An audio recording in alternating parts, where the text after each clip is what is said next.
I have spent 84 years walking this earth, and if there is one thing I have learned while watching the seasons change from this same wooden porch, it is that we spend our entire lives preparing for a future that is always 2 steps ahead of us, until suddenly it is behind us. You sit there, perhaps with your morning coffee or the blue light of a screen against your face, and you feel like you have an infinite reservoir of tomorrows. I felt that way once. I remember the sharp, electric hum of being 24, the way my skin felt tight over my knuckles, and the absolute certainty that the real part of my life hadn't started yet.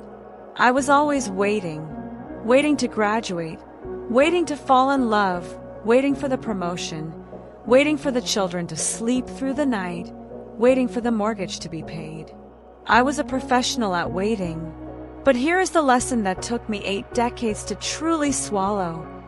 Life isn't the destination you are hiking toward. It is the ache in your calves while you climb. It is the dust on your shoes.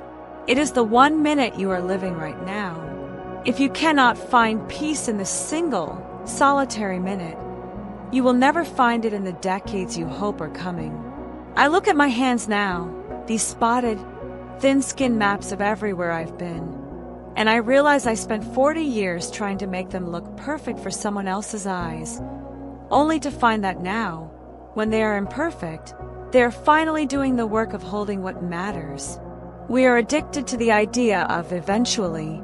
We tell ourselves that once we reach a certain bank balance or a certain dress size or a certain level of respect, we will finally allow ourselves to exhale. We hold our breath for years.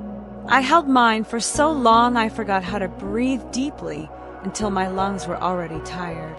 I see it in the way people walk down the street today, eyes glued to a horizon they can't see, or buried in a device that promises a connection to someone else, somewhere else.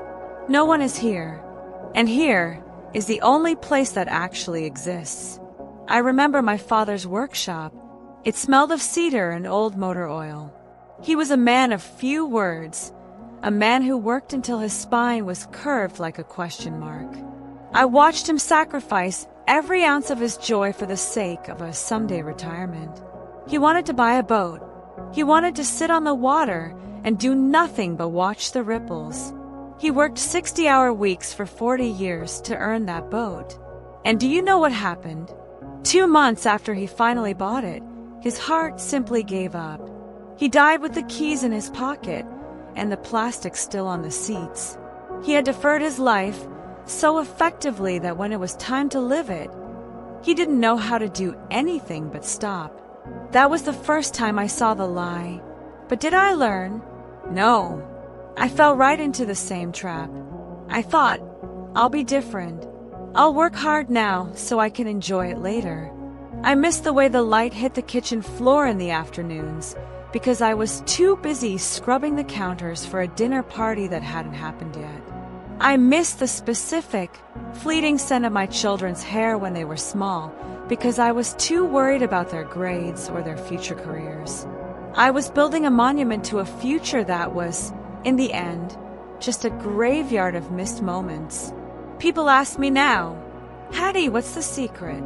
How do you stay so calm when the world is so loud? And the truth is, I stopped participating in the race. I realized that the finish line is the same for everyone, and it's not a place anyone is in a hurry to get to. So why run? I started focusing on the 1-minute lesson. Can I find something beautiful in this 60-second span of time? Usually, the answer is yes. It's the way the wind moves the leaves of the oak tree. It's the taste of a cold glass of water. It's the silence between 2 thoughts. The world tells you that you are not enough unless you are producing, achieving, or consuming. It is a profitable lie. It keeps the engines of the world turning, but it grinds the human soul into a fine powder. You are told to fear an empty stomach, to fear an empty schedule, to fear an empty room. But in that emptiness is where you actually live.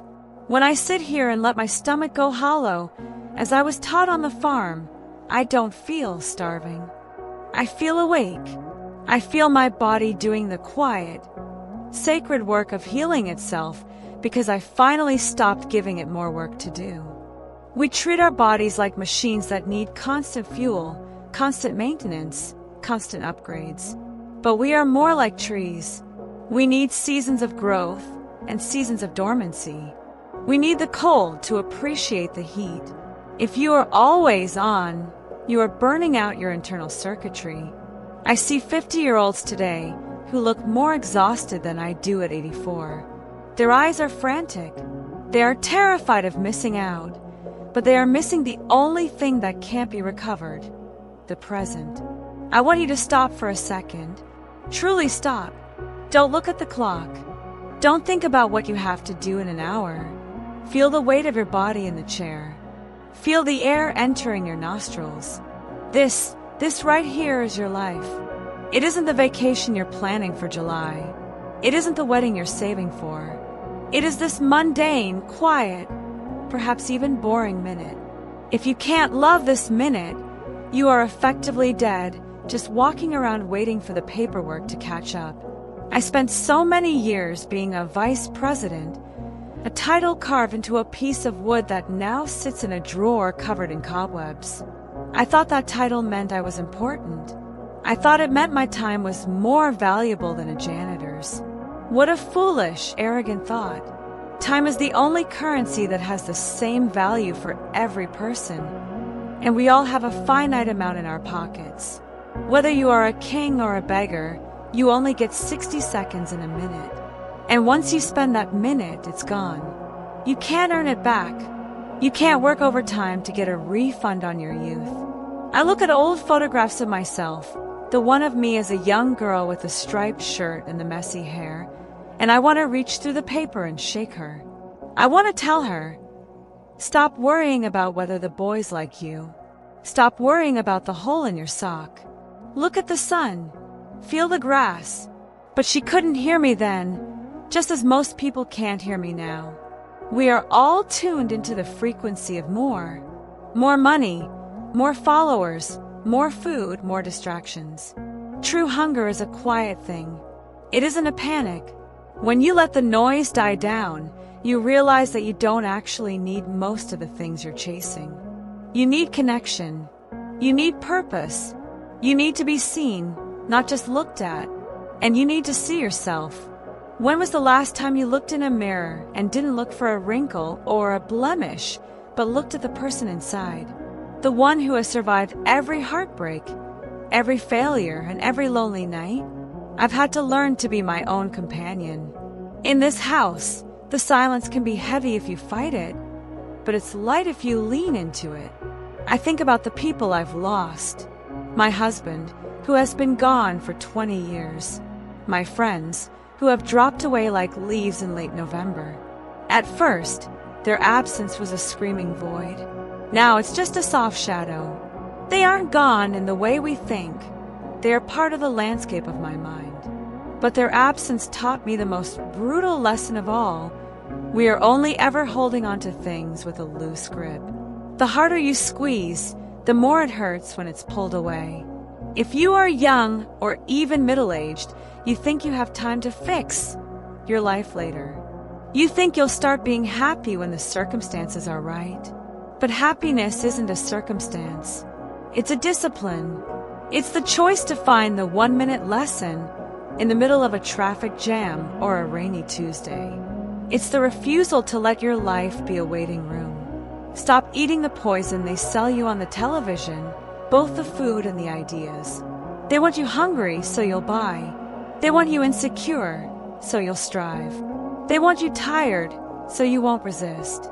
But an empty stomach and a quiet mind are the greatest threats to a system built on consumption. When you don't need their stuff to feel whole, you are finally free.